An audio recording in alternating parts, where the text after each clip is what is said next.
এবার বিয়েটা সহজ করে ফেলেন। করার পর স্বামী স্ত্রী তাদের মধ্যে যে সম্পর্কটা, এই সম্পর্কটা শুরু হবে 2 রাকাত সলাত থেকে। প্রথম রাতে 2 রাকাত সলাত পড়ে নেবেন, ওযু অবস্থায় সলাত পড়ে ডিসকাস করবেন জীবনের উদ্দেশ্যগুলো সম্পর্কে। ফ্যান্টাসির কারণে এমন কিছু করে যায় না প্রথমে, যাতে করে সে আবার আতঙ্কিত হয়ে পড়ে। সময় দেন, তাকে টাইম দেন, তার সাথে নরম হন, কোমল হন। বিকজ একটা মেয়ে, যারা সতীসাধী মেয়ে, তারা পুরুষকে গ্রহণ করার আগে খুব ভালো করে তাদের মনের মতো একজন মানুষ তারা কল্পনা করে, প্রত্যাশা করে, এবং আতর্কিত বিষয়গুলো তারা খুব একটা পছন্দ করে না। ঠিক আছে? আর পুরুষের সাইকোলজি কিন্তু ডিফারেন্ট। পুরুষ কিন্তু ওভার এগ্রেসিভ হয়ে যায় অনেক সময়। সো তাকে টাইম দেন, তাকে সময় দেন, আপনাকে বোঝার সময় দেন, কথাবার্তা বলেন, কন্টিনিউ করেন। দেন আপনি অবশ্যই 2 রাকাত সলাত পড়বেন। সলাত পড়ে আল্লাহর কাছে দোয়া করবেন দুজনে। দোয়া করার পর আল্লাহুম্মা ইন্নী জান্নিবনা শাইতান ওয়া জান্নিবাশ শাইতান মা রাযাকতানা, এই দোয়াটা পড়তে ভুলবেন না। এই দোয়া পড়ার পরে আপনি আপনার ভালোবাসার ইজহার করেন। ইনশাআল্লাহ তাআলা আল্লাহ পাক যদি আপনাদেরকে সেই মিলনের ফলে সন্তান দেন, ওই সন্তানকে শয়তান কোনো ক্ষতি করতে পারবেন ইনশাআল্লাহ। আমি বোঝাতে চাচ্ছি, প্যারেন্টিংসের সাথে প্রত্যেকটা বিষয় লিঙ্কড আপ আছে। বিয়ে একটা মেজর টপিক প্যারেন্টিংসের ক্ষেত্রে। আপনার এনভায়রনমেন্ট, আপনার স্বামী স্ত্রী আন্ডারস্ট্যান্ডিং, এই যে মিলনের সময় দোয়া পড়া, এবং এরপর দেখা গেল যে একসময় আপনার স্ত্রী কনসিভ করলো বা সে গর্ভবতী হয়েছে। এখন আপনার রেসপন্সিবিলিটি বেড়েছে।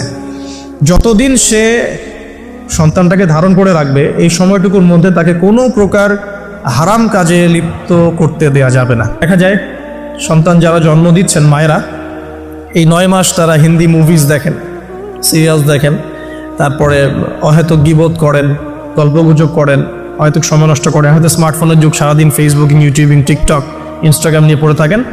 এই প্রতিটা কাজ গর্ভের সন্তানের উপর প্রভাব ফেলে। প্রত্যেকটা কাজ গর্ভের সন্তানের উপর প্রভাব ফেলে। ইভেন মায়ের যদি মন খারাপ থাকে, বাচ্চা ভিতরে কষ্ট পায়। মা যদি প্রফুল্ল থাকে, হাসি খুশি থাকে, বাচ্চা কিন্তু ভিতরে ভালো থাকে। মেডিকেল সায়েন্স পড়েন, আমরা প্যারেন্টিংস নামে একটা বই সাজেস্ট করছি, ওই বইটা পড়ে দেখেন, ডিটেলস সব লেখা আছে। তো মায়ের এখানে সময় কাটানোটা খুব ইম্পর্টেন্ট। কীভাবে আমরা সময় কাটাচ্ছি?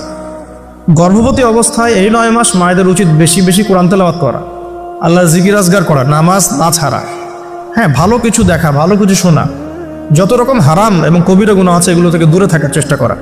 এরপর ইনশাআল্লাহ সন্তান ভালো হবে। আল্লাহ পাক দোয়া করি সন্তান যেন সুস্থ স্বাবলম্বী হয়। পাশাপাশি মেডিকেল চেকআপসগুলো নিয়মিত করাবেন, কারণ এটা খুব ইম্পর্টেন্ট ফ্যাক্ট। অনেক সময় দেখা যায় যে আমরা পর্দার যেহেতু একটা বিধান আছে, তো পর্দার বিধান পালন করতে গিয়ে আমরা দেখা যায় আলট্রা করাবো না, আমরা এই ডাক্তারের কাছে নিব না, হ্যাঁ, আমরা নর্মাল করাবো, বাসায় করাবো, হসপিটালে নিব না, কিছু ওভার এগ্রেসিভ থিঙ্কিংস চলে আসে।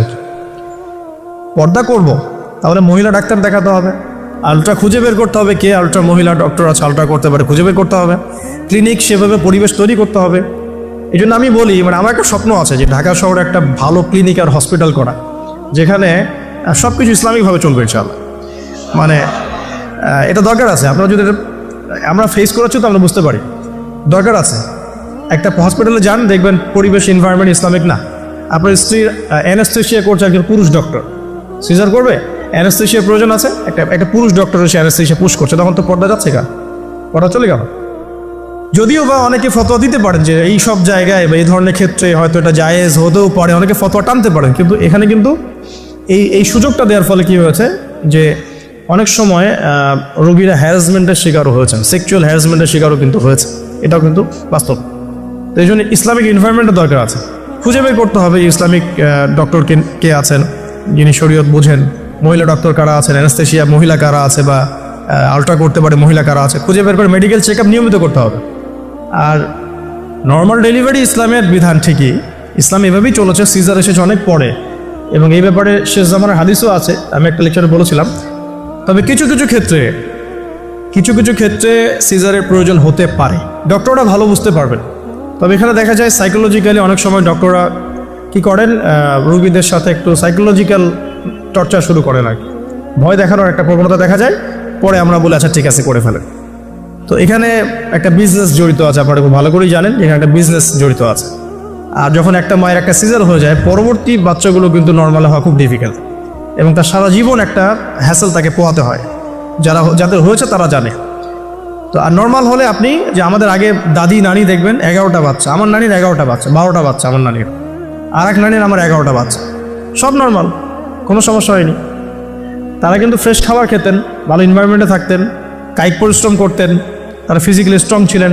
এখনকার মেয়েরা এমন নয়, ফিজিক্যাল স্ট্রাকচার দুর্বল, কায়িক পরিশ্রম কম, ফুড হ্যাবিট ভালো না, ঠিক আছে, ফুড হ্যাবিটটা টোটালি অনইসলামিক, ঘুমের ঠিক নাই, খাবার ঠিক নাই, হ্যাঁ, এক্সারসাইজ নাই, অনেক কিছুই নাই। দেখবেন তারা ফিজিক্যালি উইক, মেন্টালি উইক, তখন দেখা যাচ্ছে সিজারের প্রয়োজন হয়, নর্মাল ডেলিভারি করতে পারে না। এই জায়গায় ডিফার করবে আমাদের ক্ষেত্রে। আমরা চেষ্টা করব যে আমাদের মানে পরিবারকে ভালো খাবার খাওয়াতে, ভালো রুটিনে চলতে, এবং ভালো মেডিকেল চেক আপ করাতে, যাতে করে নর্মালি হয়। দেখবেন বাইরের বিশ্বের কান্ট্রিগুলোর মধ্যে কিন্তু খুবই কম সিজার হয়, খুব কম। কানাডা দেখেন, আমেরিকা দেখেন, ব্রিটেনে দেখেন, জার্মানিতে দেখেন, ফ্রান্সে দেখেন, খুবই কম সিজার হয়। যদি জটিলতা খুব বেশি দেখা যায় তখন তারা সিজার করতে চায়, এর আগে কিন্তু করতে চায় না। তাদের প্রযুক্তি অনেক ভালো, অনেক প্রযুক্তি আছে। তো আমরা কেন এই জায়গায় মানে এভাবে একটা জুলুমের শিকার হচ্ছে, এটা আমাদের ভাবা উচিত। এবং আমার মনে হয় যে ইসলামিক এনভায়রনমেন্টের এই যে আপনার মেডিকেল সেক্টরগুলো গড়ে তোলা উচিত। এখানে যাদের সামর্থ্য আছে তাদের এইসব প্রজেক্টে হাত দিয়ে যেতে পারে।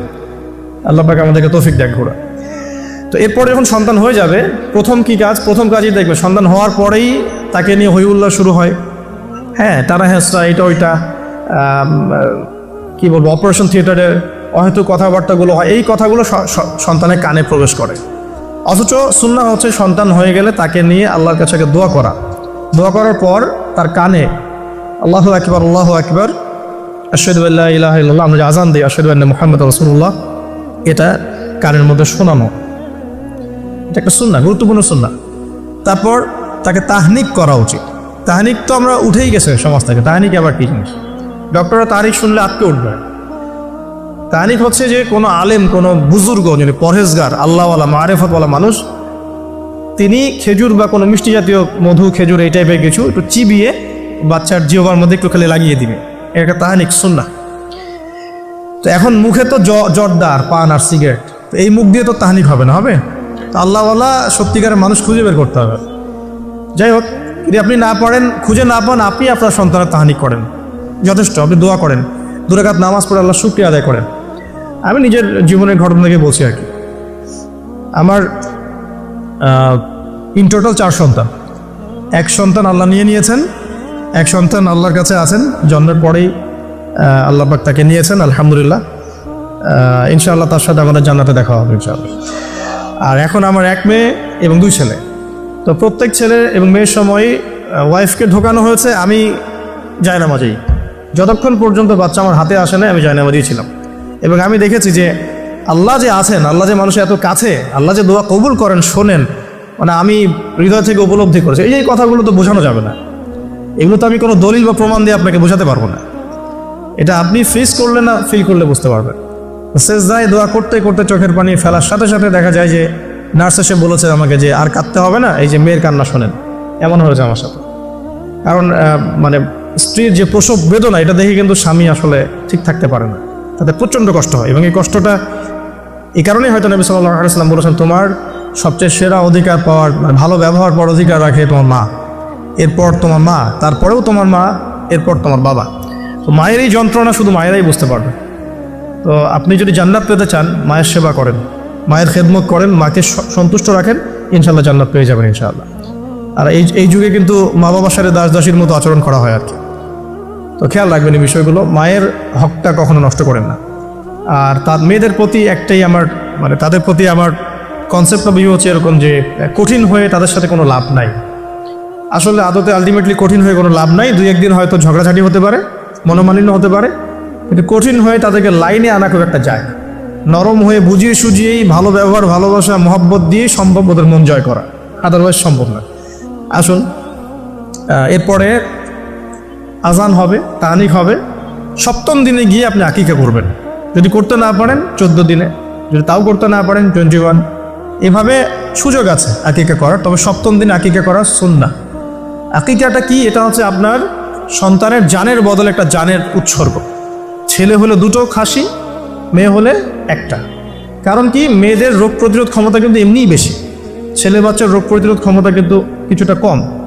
এখানে দুটো খাসি উৎসর্গ করা হচ্ছে আল্লাহর কাছে, এখানে মেয়েদেরকে ছোট করা হচ্ছে না। তসলিমা নাসরিন টাইপের মেয়ে থাকলে বলতে পারো যে হ্যাঁ, এটা ছোট করা হচ্ছে। তো আশা করবো যে আমাদের এখানে এমন কোনো মেয়ে নাই।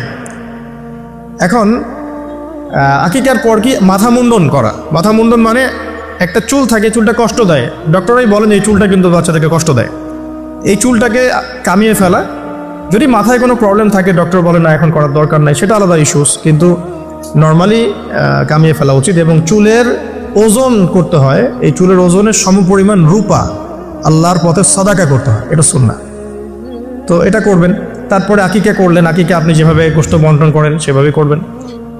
বাচ্চা এখন জন্ম হয়েছে, আপনাদের নতুন অধ্যায় শুরু, এই প্যারেন্টিংস আপনার এখন শুরু হচ্ছে। এখন আপনার জন্য প্যারেন্টিংস বইটা আমি সাজেস্ট করছি এবং আমি কিছু বলে দিচ্ছি। দেখুন, আদম আলাইহিস সালামের দুই ছেলের সম্পর্কে প্যারেন্টিংসের মধ্যে কথা এসেছে। আদম আলাইহিস সালামের দুই ছেলের সম্পর্কে কিন্তু কথা এসেছে। এক নাম্বার হাবিল কাবিলের ঘটনা মনে আছে? দুই সন্তান পরস্পরে হিংসা বশত কিন্তু এক ভাইকে হত্যা করে ফেললো।